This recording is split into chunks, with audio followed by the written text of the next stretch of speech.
Super RBL में आपका स्वागत है। जैसे कि आप लोगों को बताना चाहता हूँ, हमारे एक मित्र मिल गए हैं, भाई जी हैं। तो भाई जी से प्रोसेस पूछूंगा कि मारुति में कैसे भर्ती हुए थे, और भाई ने काफ़ी मेहनत किया मारुति में भर्ती होने के लिए।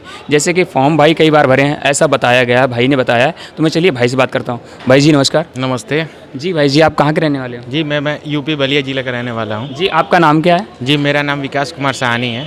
जी आप ITI की स्टेट से किए हैं? सर मैं ITI फीटर ट्रेड से किया हुआ हूँ। पीटर ट्रेड से। आप अपने बारे में कुछ बताइए कि ITI कब किए थे और मारुति का फॉर्म कब भरे थे, और मारुति में भर्ती होने का प्रोसेस क्या था आपका? जी मैं ITI 18 और मेरा 20 का ITI, लेकिन जो लॉकडाउन लग गया था तो इसमें 4 साल जो लेट हो गया था मेरा ITI का सर्टिफिकेट मिलने में, तो इसमें लॉकडाउन में बहुत सा स्ट्रगल करना पड़ा। सर्टिफिकेट मिलने में बहुत टाइम लग रहा था। मैं सोच रहा था क्या करूं, मैं तो ITI करके फंस गया, सर्टिफिकेट ही नहीं मिल रहा था। लॉकडाउन की वजह से कोई एग्जाम नहीं हो रहा था, ना सर्टिफिकेट मिल रहा था। यस। और तो उसके बाद जब आ गया तो मारुति की आपको जानकारी कैसे मिल गई? मारुति का जानकारी ऐसे यूट्यूब पर देखता रहता था कि ये मारुति कंपनी है, ITI वगैरह के लिए लेती है। इसमें अलग अलग ट्रेड भी होते हैं, कई सारे ट्रेड वाले बच्चों को भी लेती है। चलिए ठीक है। तो जब आपने मारुति का फॉर्म कब भरे थे फर्स्ट टाइम? मारुति का फॉर्म मैं लगभग में दिसंबर, जनवरी, फरवरी, 12 मंथ में किसी महीने में भरे होंगे। किस महीने में भरे थे? ये तो याद नहीं है, लेकिन जब भी आया था तो मैं फॉर्म भर दिया। लगभग कितने बार फॉर्म भरे आप? मैं लगभग 4 से 5 बार फॉर्म भरा था। जैसे कि आप लोगों को बताना चाहता हूँ, भाई ने हमारे 4 से 5 बार फॉर्म भरा। 4 से 5 बार फॉर्म भरने के बाद मारुति में ज्वाइन हुआ। तो आप लोग प्लीज़ फॉर्म भरते समय विशेष करके ध्यान दीजिए। और ये नहीं होता कि कितने बार फॉर्म भरते हैं। मारुति को जब रिक्वायरमेंट रहती है, जब ज़रूरत होती है, तब बंदों को हायर करती है। और क्योंकि मारुति जो है CW, TW, apprentice, student training, इनका प्रोसेस ऐसा होता है। तो CW के लिए तो आपको रखेगी 1 साल के लिए, लेकिन अगर TW बुला रही है कार प्लांट में, तो उसमें 7 मंथ के लिए बुलाती है। तो 7 मंथ बाद उनको बंदे चेंज करने रहते हैं। जैसे जैसे नए बंदे आते हैं, तैसे जैसे पुराने बंदे चले जाते हैं। तो आगे भाई से मैं पूछना चाहता हूँ कि भाई जी आपका इंटरव्यू कहाँ हुआ था? मैं फॉर्म भरने के बाद मुझे लगभग 15 से 20 दिन बाद वो मैसेज आया था और कॉल भी आया था। हाँ। जो मेरा इंटरव्यू और पेपर का जो कंडक्शन हुआ था वो वाराणसी करौंदी ITI में, गवर्नमेंट ITI में हुआ था। जी भाई जी, तो पहले तो मेरा वो पेपर हुआ था। पेपर होने के बाद पेपर कैसे हुआ था? ऑनलाइन हुआ था, ऑफलाइन हुआ था? पेपर ऑनलाइन हुआ था। वो मोबाइल पे ही अपना लिंक आता है, अपना मोबाइल पे लिंक ओपन करो और अपना जो भी है वो लोग बताते हैं कि अब से पेपर स्टार्ट हो गया है। और उसके बाद क्लिक करने के बाद अपना 50 क्वेश्चन रहता है, उसको नॉर्मली कोई भी कर सकता है, इतना हार्ड भी नहीं होता है। तो भाई जी जैसे बताया कि 50 क्वेश्चन आते हैं मारुति के पेपर में, और इसमें CW था। आपका CW है ना? जी मेरा CW था। तो CW में 50 क्वेश्चन आते हैं। उसमें किस प्रकार के आए थे? टेक्निकल क्वेश्चन आए थे, मैथ के आए थे, कैसे आए थे क्वेश्चन कुछ कंपनी से रिलेटेड क्वेश्चन थे कि जैसे आप अपने सीनियर से कैसे बिहेव करते हैं, अपने जूनियर से कैसे बिहेव करते हैं। और टेक्निकल क्वेश्चन भी था। तो टेक्निकल क्वेश्चन में उतना कुछ खास नहीं था, जैसे मल्टीप्लिकेशन था वगैरह, गुणा भाग जोड़ घटाना है। तो जैसे कि आप लोग बताना चाहते हैं, आपको इतना पता होना चाहिए कि हमें अपने सीनियर से कैसे बिहेवियर करना है, कैसे बात करना है, अपने जूनियर से कैसे बात करना है, टीम में हमको काम कैसे करना है। ऐसे ही क्वेश्चन थे ना भाई? हाँ, ऐसे नॉर्मल क्वेश्चन थे। अपने यूनिटी बना के कैसे काम करना है, किसी भी काम को कैसे क्या करना है, प्रोसेस करना है। तो चलिए ठीक है। उसके बाद एग्ज़ाम होने के बाद क्या हुआ? एग्जाम होने के बाद हम लोग वेट कर रहे थे कि कब कंपनी की तरफ से कॉल आए, हम लोग जाएं। हाँ। वो अंदर बहुत इच्छा होती है कि कब कंपनी का मैसेज कॉल आए और हम जाएं। बेशक 1 साल के लिए नौकरी होती है, लेकिन इससे कितने लोग बहुत कुछ अपने जीवन के बारे में सीखते हैं और सोचते हैं कि हम आगे क्या करेंगे यहाँ से काम करने के बाद।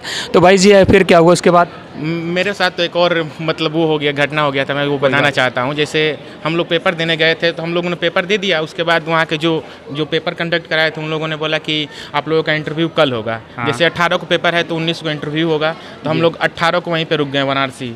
फिर हम लोग के इंटरव्यू के लिए हम लोग कल गए। बच्चे बहुत ज़्यादा हो गए थे। इंटरव्यू करते शाम को 6 बज गया। तो और कम से कम 100-200 बच्चे जो हैं उन लोगों का इंटरव्यू नहीं लिया गया। उसमें मैं भी था, मेरा भी इंटरव्यू नहीं हुआ। अरे यार। तो फिर उन्होंने बोला कि ऐसा है कि आज का तो जितना प्रोसेस था वो सब हो गया है। हाँ। आप जितने भी बच्चे हैं उनको नेक्स्ट बार बुलाया जाएगा। हाँ। इसमें बच्चे बहुत सकुल्लाहल भी किए रहे हैं, बहुत से प्रॉब्लम भी है उन लोगों को। बच्चे ने बोला कि नहीं, हम लोग आए हैं, हम लोगों का भी इंटरव्यू कीजिए। लेकिन उन्होंने बोला कि भाई शाम हो गया है, अब इंटरव्यू नहीं होगा जी। हम आप लोगों का आश्वासन देते हैं कि आप लोगों का दोबारा जरूर इंटरव्यू होगा। हाँ। लेकिन बच्चों के दिल में वो था कि नहीं, हम लोगों का इंटरव्यू होगा ही नहीं। हाँ। फिर हम लोगों ने लगभग 1 महीने बाद हमारा इंटरव्यू कानपुर गवर्नमेंट ITI में हुआ। कानपुर में किस डेट को हुआ था एग्ज़ाम लगभग में? लगभग 1 महीने बाद वो इंटरव्यू हुआ। एग्जाम नहीं, एग्जाम हो गया था। अच्छा, इंटरव्यू बाकी था। इंटरव्यू वालों के लिए बस वो मैसेज आया था कि आपका इंटरव्यू मतलब कानपुर गवर्नमेंट ITI पे होगा। चलिए ठीक है। वो कानपुर जो पांडु नगर वाला है स्कूल वहीं पे ना, पांडु नगर? पांडु नगर, हाँ, कानपुर। तो ये पांडु नगर वाला जो है कानपुर सेंटर जाएंगे, वहाँ से 20 रुपये पड़ता है और पांडु नगर के लिए आपको वो मिल जाती है, टेम्पो मिल जाती है, टैक्सी मिल जाती है, ऑटो मिल जाता है, तो वहाँ से आपको चले आइए। तो मैं आपसे ये बताना चाहता हूँ कि ये मत, अगर आप फॉर्म भर दिए, आपका एग्जाम हो गया, तो आप बिल्कुल परेशान मत होइए कि मारुति में ज्वाइनिंग नहीं होगी। मारुति में ज्वाइनिंग होगी, थोड़ा सा टाइम जरूर लगेगा, क्योंकि अगर आपका एग्जाम हो गया और इंटरव्यू हो गया है, अगर पास हो गए हैं, तो जाहिर सी बात है थोड़ा सा जब मारुति में रिक्वायरमेंट होती है तब बुलाते हैं, क्योंकि 7 महीने और 1 साल का इनका प्रोसेस होता है। 1 साल के लिए लेते हैं, 7 महीने के लिए लेते हैं, उसके बाद फिर नए बंदे आते हैं। तो आप लोग अगर फॉर्म भरिए तो थोड़ा सा धैर्य बना के भरिए, इसी के चक्कर में नहीं रहिए कि हो ही जाएगा, तो हो तो जाएगा, लेकिन इसी के इंतजार में मत रहिए। आप दूसरा काम अगर कर रहे हैं, पढ़ाई कर रहे हैं, तो पढ़ाई पर आप टाइम दीजिए, क्योंकि वहाँ देने से आपके ज़्यादा फायदे हैं। यहाँ 1 साल के बाद आपको वैसे भी कंपनी निकाल ही देगी। क्यों भाई? कंपनी इसे निकालती नहीं है, बच्चों को बढ़िया सा एक्सपीरियंस देती है, उसके बाद उनको अपना फिर से अपना करियर बनाने के लिए बाहर छोड़ती है। तो भाई का कहने का मतलब कि नेक्स्ट स्टेज के लिए भेजती है, कि जहाँ से आप लोग यहाँ से ज़िंदगी का कुछ ना कुछ सीखे हैं, और अगर नेक्स्ट स्टेज पे जा रहे हैं, अगर मेहनत कर रहे हैं आप, तो शायद जायज़ सी बात है आप सफल जरूर होंगे।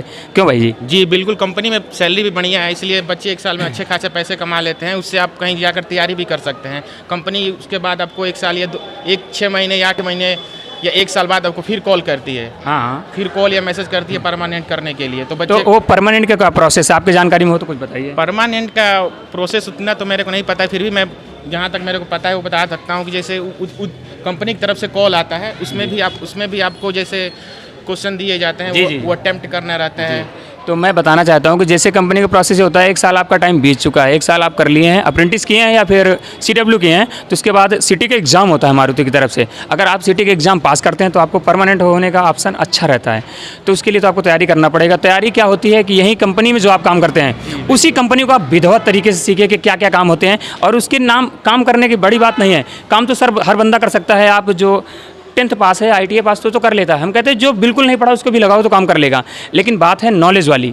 काम के साथ नॉलेज होना चाहिए कि काम क्या है, कौन सा काम है, उसका नाम पता होना चाहिए, और किस तरीके से काम करना है, क्योंकि क्वेश्चन इसी प्रकार के आते हैं। क्यों भाई जी? क्वेश्चन इसी प्रकार के आता है, कंपनी में किस तरह से काम किया जाता है, जैसे 5S क्या होता है, इस सब चीज़ों के बारे में, पार्ट को कैसे हैंडल करना है। आप जैसे फायर वगैरह का होता है कि जी फायर वगैरह कैसे। अभी कितने मंथ हो गए आपको? मेरा तो अब 8 महीने हो गए जी। तो 8 महीने के भाई साहब को हो गए। 8 महीने का क्या एक्सपीरियंस आपका? 8 महीने का बहुत ही अच्छा एक्सपीरियंस है वैसे। तो हम आपसे एक्चुअल सैलरी नहीं पूछेंगे कितना मिलता है, आप लगभग में बताइए कि इतनी मारुति पर मंथ प्रोवाइड करती है, ये लगभग में बताइए आप। देखिए, CW का अलग है, TW का अलग है, अप्रेंटिस का अलग है। हाँ, और तो CW आप बताइए। CW मैं CW में हूँ, तो मैं ऐसे लगभग मैं आपको 1 दिन का बता दे रहा हूँ, लगभग 850 रुपये मिलते हैं इसमें। जी भाई जी, तो लगभग 850 देती तो सैलरी लगभग मैंने सुना है 1010 रुपये, उसमें कट पिट के 942-43 रुपये बनते हैं। तो अभी सैलरी बढ़ गई है। बात यह है कि अभी सैलरी बढ़ गई है। भाई का पुराना डाटा है कि 800 कुछ है, तो कोई दिक्कत नहीं है, समय समय के साथ सैलरी बढ़ती रहती है। आप सिर्फ आइए, एक बार फॉर्म भरिए। अगर आप ITA कर चुके हैं तो फॉर्म ज़रूर भरिए, उससे आपके कई फ़ायदे होंगे। अगर फॉर्म भरते हैं तो कुछ ना कुछ 1 साल में सीखने को मिलेगा।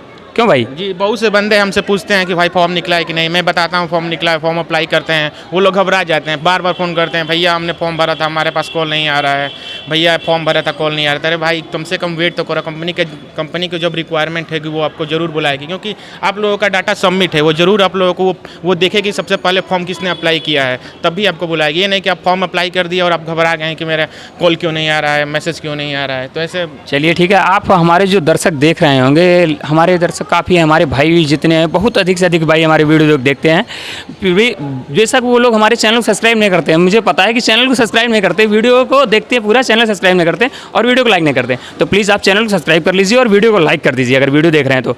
और मारुति से रिलेटिव होंडा, जितनी प्राइवेट कंपनियाँ और गवर्नमेंट सेक्टर की भर्ती हैं, उनकी जैसे नोटिफिकेशन आते हैं मैं वीडियो डालता हूं। और जैसे फिजिकल वगैरह होता है, CIC का भी चल रहा है, तो मैं सेंटर पे जाने वाला हूं बहुत जल्द और वहां से पूरा रिव्यू देने वाला हूं आपको कि कैसे फिजिकल का प्रोसेस चल रहा है। तो हमारे व्यूअर को आप क्या कहना चाहेंगे भाई?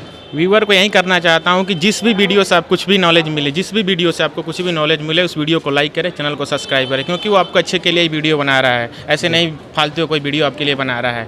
तो भाई ने बहुत अच्छी बात कही कि कोई मेहनत कर रहा है तो उसकी मेहनत का तो कुछ ना कुछ फल तो मिलना चाहिए। आपसे मैं तो पैसे नहीं मांग रहा हूँ ना, सिर्फ यही बता रहा हूँ कि अगर अच्छा लगता है इस वीडियो को लाइक कर दीजिए, चैनल को सब्सक्राइब कर लीजिए। चलिए दोस्तों, बहुत बहुत धन्यवाद, भाई से बात करके बहुत अच्छा लगा, धन्यवाद भाई जी। Thank you.